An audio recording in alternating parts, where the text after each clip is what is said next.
உன் பாதை தெரியும், பாதை அறிந்தால் உன் வாழ்க்கை தொடரும். வாழ்ந்து பாரடி பெண்ணே பெண்ணே, வாழ நினைத்தால் உன் பாதை தெரியும், பாதை அறிந்தால் உன் வாழ்க்கை தொடரும். வாழ்ந்து பாரடி பெண்ணே பெண்ணே.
சொல்லு தேவி, கல்யாண ரிசப்ஷன்ல அந்த மோகன் உன்னை பார்த்து என்ன சொன்னா? சொல்லு தேவி, நீ இப்படி அமைதியா இருக்கிறதால எதையுமே சாதிக்க போறதில்ல. உன் தற்கொலை முயற்சிக்கு காரணம் என்ன நான் கேட்டு கேட்டு எனக்கு அழுத்து போச்சு. ஆனா எனக்கு இப்ப எல்லாம் உண்மையும் தெரிஞ்சு போச்சு. உண்மையை சொல்லு, உன் தற்கொலை முயற்சிக்கு காரணம் அந்த மோகன் தானே? அன்னைக்கு ரிசப்ஷன்ல வந்து மோகன் என்ன சொன்னா சொல்லு. தேவி, நீ சொல்லலன்னா நான் நினைக்கிறது உண்மையா பொய்யன்னு எனக்கு எப்படி தெரியும்? வாயை திறந்து உண்மையை சொல்லு தேவி, பிளீஸ். இங்க பாரு, நீ இப்படி மௌனமா இருக்கிறது உனக்கு மட்டும் இல்ல, இன்னும் உன்னை என்னைய மாதிரி இன்னும் பல பெண்களுக்கு ஆபத்தா முடிய போகுது. தேவி, நீ அந்த ரகசியத்தை சொன்னா அவன் கெட்டவன் எல்லாருக்கும் புரிய வச்சிடலாமா? யாருக்கு? ஊருக்கா? அதுக்கப்புறம் என் வாழ்க்கை? ஐயோ தேவி, உன்னுடைய கதையை நான் பேப்பர்ல போட்டு பப்ளிசிட்டி பண்றதுக்காக கேக்கல. மோகன் பொம்பளைங்களை எவ்வளவு கேவலமா நடத்துறான்னு அவங்க அப்பா விஸ்வநாதனுக்கு புரிய வச்சிடலாம். இப்ப நடந்தது ஒரு ஆக்சிடென்ட் இல்ல, ஒரு இன்சிடென்ட்னு அவங்க அப்பா விஸ்வநாதனுக்கு புரிய வச்சுட்டா நாளைக்கு மோகனை ஃபேக்டரி பக்கம் வரவிடாம பண்ணிட்டு வரல. நீ சொல்ற மாதிரி மோகனை பத்தி அவங்க அப்பா கிட்ட விஷயத்த புரிய வைக்கலாம். ஆனா விஸ்வநாதனை பத்தி யார்கிட்ட சொல்றது? என்ன சொல்ற? இந்த விளையாட்டோட கேப்டனே அவர்தான். மோகன் நெளிவு சுழிவுகளை கத்துக்கிட்டதே அவங்க அப்பா கிட்ட தாண்டி. ஒரு மிருகத்தை இன்னொரு மிருகம் தான் பெக்க முடியும் கல்யாணி. அப்பம் புள்ள ரெண்டு பேருமே இறக்கமே இல்லாத ஜென்மங்க. தேவி, எப்படி தெரியும்னு கேக்குறியா? அவங்க ரெண்டு பேரும் என்கிட்ட தப்பா நடந்துகிட்டாங்க. கல்யாணி, இது ரொம்ப நாளா நடக்கிற உண்மை. அந்த கம்பெனிக்கு வேலைக்கு போனா அந்த பொண்ணு எப்படி வேலை செய்யறான்னு பார்க்க மாட்டாங்க, அவ சேலையை தான் பாக்குறாங்க. அந்த கம்பெனில நிலைச்சு நிக்கணும்னா ஒரே ஒரு குவாலிஃபிகேஷன் தான், அவங்க சொல்றபடி நடக்கணும். அப்படி கேட்டு தானே நான் இந்த நிலைமைக்கு ஆளா இருக்கேன். இதை எப்படி நான் வெளியே சொல்ல முடியும்? இந்த கொடுமை எனக்கு மட்டும் இல்ல, எங்க ஆபீஸ்ல வேலை பார்த்துட்டு இருக்கிற எல்லா பொண்ணுக்கும் நடந்துட்டு இருக்கு. வெளியே சொன்னா வேலை போயிடும், வேலை போனா எல்லாரும் பட்னிய கிடக்கணும். அதனால வேற வழியே இல்லாம சகிச்சுக்கிட்டு வாழ்ந்துட்டு இருக்கோம். இந்த சோதனைய எல்லாருமே தாங்கிட்டு இருக்கோம். இதை யாரும் பெருசுபடுத்துறது இல்ல. மனசு பூரா கவலையை சுமந்துக்கிட்டு எப்படி வாழ முடியும்? அதான் எல்லாத்தையும் தொடச்சு எரிஞ்சிட்டு மரக்கட்டையா வாழ்ந்துட்டு இருக்கோம்.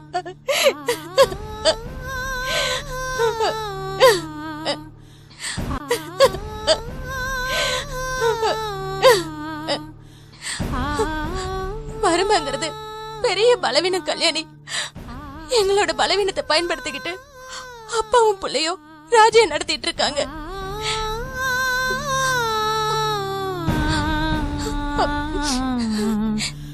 இப்ப சொல்றேன், இதுக்கப்புறமும் நான் ஏன் தற்கொலை முயற்சி பண்ண தெரியுமா? இத்தனை நாள் எவ்வளவு விஷயங்களை நான் சகிச்சுக்கிட்டு இருந்தேன். கல்யாணத்துக்கு அப்புறம் எந்த கொடுமையும் இல்லாம புருஷன்கிட்ட உண்மையா இருக்கலாம் அப்படின்னு நினைச்சிட்டு இருந்தேன். ஆனா ரிசப்ஷனுக்கு வந்த அந்த மிருகம் எனக்கு என்ன சொல்லுச்சு தெரியுமா? கல்யாண ஆனத்துல எல்லாமே முடிஞ்சு போச்சு நினைச்சிடாத. அப்பப்ப கெஸ்ட் ஹவுஸுக்கு வந்து போயிட்டு இப்பதான் தைரியமா வரலாமே, லைசன்ஸ் வேற இருக்கு. ராத்திரில அவரு பகல்லன்னா எப்படி?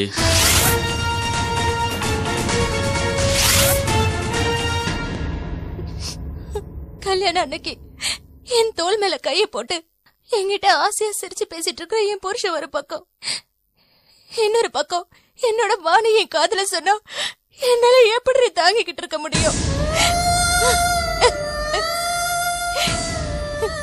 நான் தாலி கட்டிக்கிட்டது அவனை பொறுத்த வரைக்கும் ஒரு லைசன்ஸ். எனக்கு முன்னால 2 பேர், இப்ப 3 பேர். இதுல என்ன பெரிய வித்தியாசம் அப்படின்னு கேக்குற முதலாளிகிட்ட என்னால எப்படி வேலை பார்க்க முடியும்? கல்யாணத்துக்கு அப்புறம் எல்லாத்தையும் மறந்துட்டு நிம்மதியா இருக்கலாம்னு நினைச்சேன். ஆனா இப்படிதான் ஒரு வாழ்க்கை வாழணும்னா அந்த கம்பெனில வேலையே செய்ய வேண்டாம்.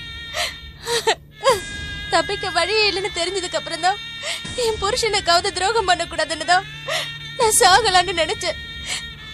ஒரு பெரிய பாவத்தை பண்ணிட்டேன்னு பூவும் போட்டோட போயிடலான்னு நினைச்சேன். என்ன ஏண்டி காப்பாத்துன?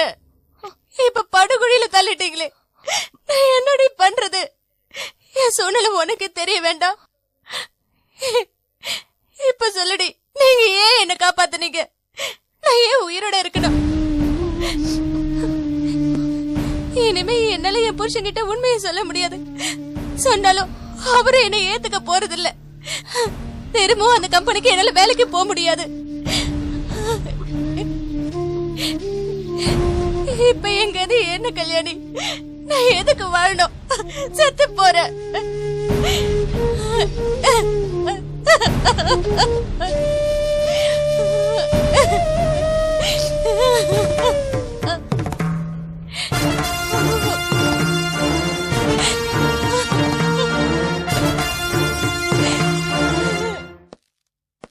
Good morning sir.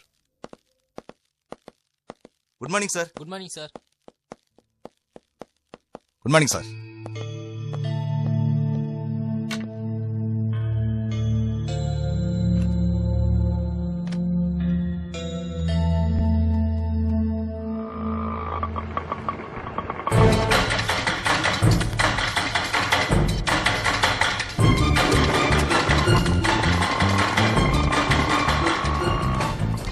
இல்லம்மா, யார் வேணும்?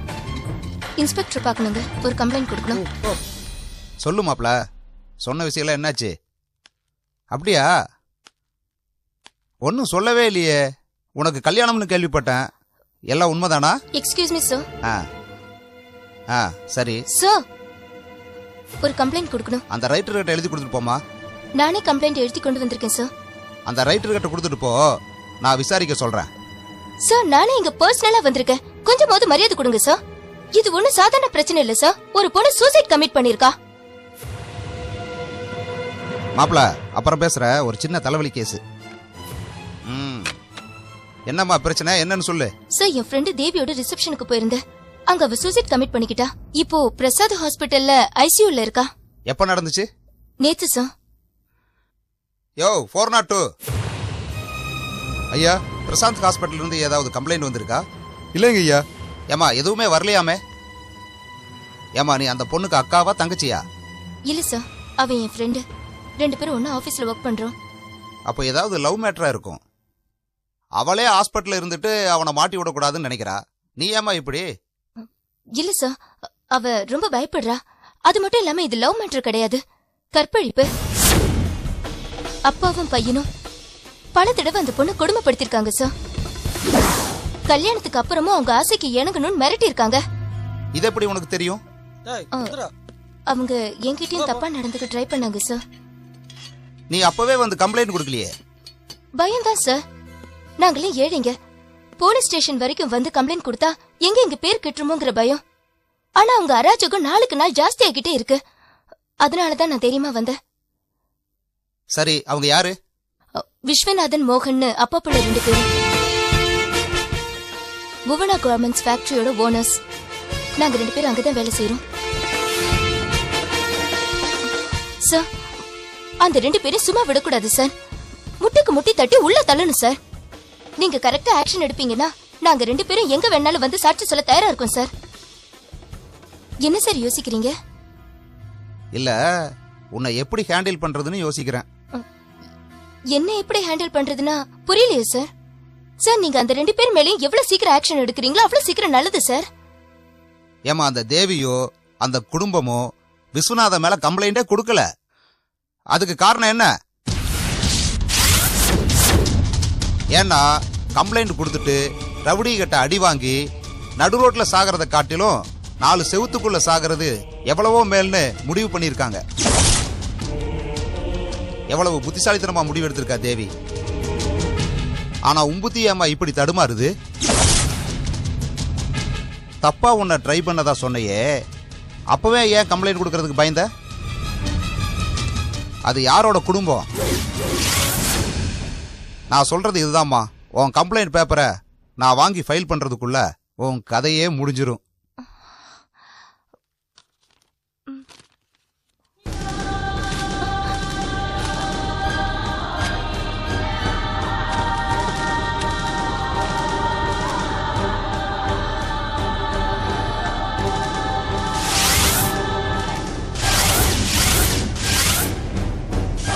பாருமா, உனக்கு அந்த கம்பெனி பிடிக்கலனா வேலையை விட்டுட்டு வேற இடத்துல வேலைக்கு சேரு.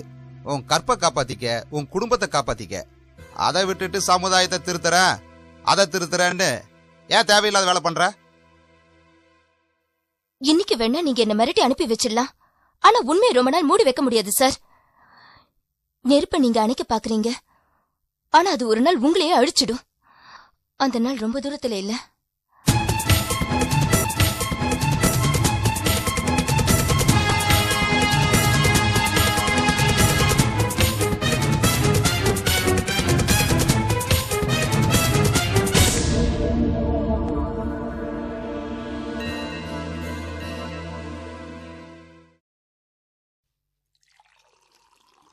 கூட்டுக்கு கொஞ்சமா ஊத்து.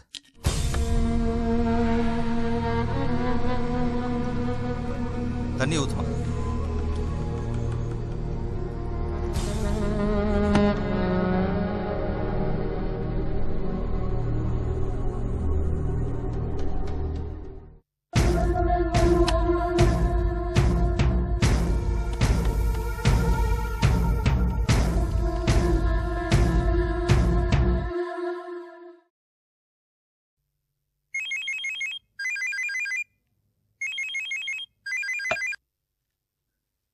சொல்லுங்க இன்ஸ்பெக்டர், எப்படி இருக்கீங்க?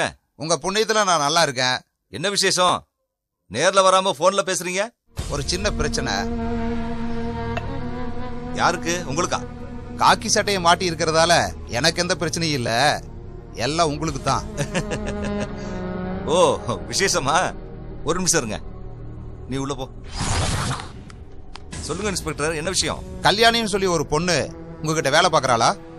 ஆமா. அவ உங்க மேல ஒரு கம்ப்ளைண்ட் கொடுக்க வந்திருந்தா. அப்படியா? என் பையன் மோகன் அவளை கெடுக்க ட்ரை பண்ணிருப்பான் போல இருக்கு. சரி, அதை விட இப்ப நீ எதுக்கு போன் பண்ண? சார், அந்த கேஸ் இல்ல சார். யாரோ தேவியாமே சூசைட் பண்ண ட்ரை பண்ணி ஹாஸ்பிட்டல் அட்மிட் ஆயிருக்கா சார்.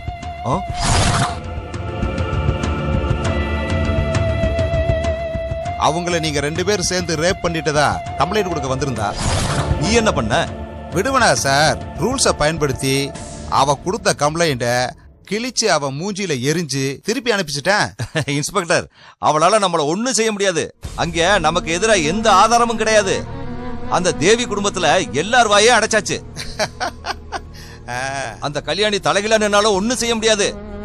நீ வேணா பாரு, நாளைக்கு தயிர் சாதம் கட்டிக்கிட்டு என்கிட்ட வேலைக்கு வந்து நிக்கிறாளா இல்லன்னு பாரு. சார், நீங்க ஜெகஜால கில்லாடி சார். இவ்வளவு பிசினஸ் இருந்தாலும் அத பார்க்க ஆளை போட்டுட்டு நல்ல நாட்டுக்கோழி மேயற இடமா பார்த்து சேர போட்டு உட்கார்ந்துறீங்க சார். எல்லாம் நீ இருக்கிற நம்பிக்கையில தாயா. சரி, நான் வச்சிரட்டா? ஓகே சார், நேர்ல மீட் பண்ணுவோம்.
என்னடி இது? என்ன யோசனை பண்ணிட்டு இருக்க? எப்பவுமே கலகல சிரிச்சு பேசிட்டு இருப்ப, என்னாச்சு உனக்கு? ஒண்ணில சித்தி. ஏய், உன்னை சின்ன வயசுல இருந்து தூக்கி வளர்த்தவனா என்கிட்ட போய் சொல்றியா? என்ன உன் ஃப்ரெண்டு தேவி சூசைட் பண்ண ட்ரை பண்ணாலே அது நினைச்சு கவலைப்பட்டு இருக்கியா? ஆமா. அதையே நினைச்சு இன்னும் எத்தனை நாளைக்கு தான் நீ கவலைப்பட்டு இருப்ப? அவளுக்கு என்ன பிரச்சனையோ, இத்தனைக்கும் மாமியாரே இல்லாத பையனா பார்த்துதான் அவ தாலி கட்டிக்கிட்டா. அதுக்கும் மேல ஏதோ பிரச்சனை இருந்திருக்கு. சித்தி, பிரச்சனை கல்யாண வீடோ கல்யாணமோ கிடையாது. நாங்க வேலை செய்யற கம்பெனியோட ஓனர்ஸ். அந்த கம்பெனியோட ஓனர், அவங்க பையன் 2 பேரும் அந்த பொண்ணை மானபங்கப்படுத்திருக்காங்க. இப்ப கல்யாணத்துக்கு அப்புறமும் வேலைக்கு வரணுமா? அதான் அவ புருஷனுக்கு துரோகம் செய்ய விரும்பாம அவ அப்படி பண்ணிக்கிட்டா. அவங்கள சும்மா விடக்கூடாது சித்தி. ஆனா போலீஸ்க்கு போனா அவங்க அந்த கேஸை எடுத்துக்க மாட்டேங்கிறாங்க. வாய மூடிடி. நீ போலீஸ் ஸ்டேஷன் போனியா? சொல்லு, போலீஸ் ஸ்டேஷன் போனியா? ஆமா. உனக்கு எதுக்கு இந்த தேவையில்லாத வேலை? நம்ம குடும்பம் இருக்கிற சூழ்நிலைக்கு நீ செஞ்ச வேலை சரியா? நீ இப்படி பண்றது உன் கம்பெனி ஓனருக்கு தெரிஞ்சா அப்புறம் என்ன ஆகுறது? அதுக்கப்புறம் ஒரு வேளை நாம நிம்மதியா உட்காந்து சாப்பிட முடியுமா? சித்தி, அதுக்காக. ஏய், நீ என்ன ஏரியா ரவுடியா? கத்தி எடுத்துன்னு போய் ஒருத்தர துணைய வெட்டுறதுக்கு? நீ சாதாரண குடும்ப பொண்ணுடி, அத மனசுல வச்சுக்க. இங்க பாரு, அந்த தேவி போலீஸ் ஸ்டேஷன் வந்தாளா இல்ல அவ குடும்பம் தான் வந்ததா? வரலையே. கண்டிப்பா அவங்க பணத்தை வாங்கிக்கிட்டு பேசாம தான் இருந்திருப்பாங்க. உனக்கு மட்டும் ஏண்டி? நீ செஞ்ச காரியத்துக்கு நாளைக்கே அந்த முதலாளி உன் மேல கை வச்சா நீ என்ன பண்ணுவ?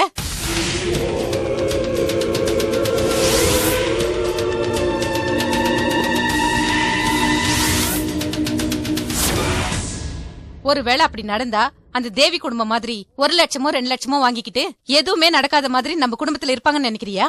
சித்தி, என்ன சித்தி? தூக்குல தொங்கிடுவோம். உனக்கு மட்டும் ஏதாச்சும் ஆச்சு, நாங்க யாருமே உயிரோட இருக்க மாட்டோம்.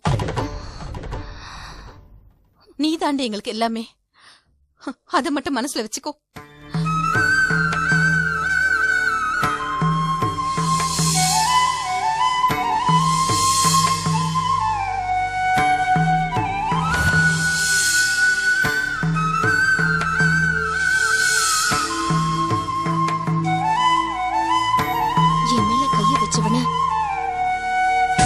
சட்டத்துக்கு முன்னாடி நிறுத்தாம நான் விட மாட்டேன்.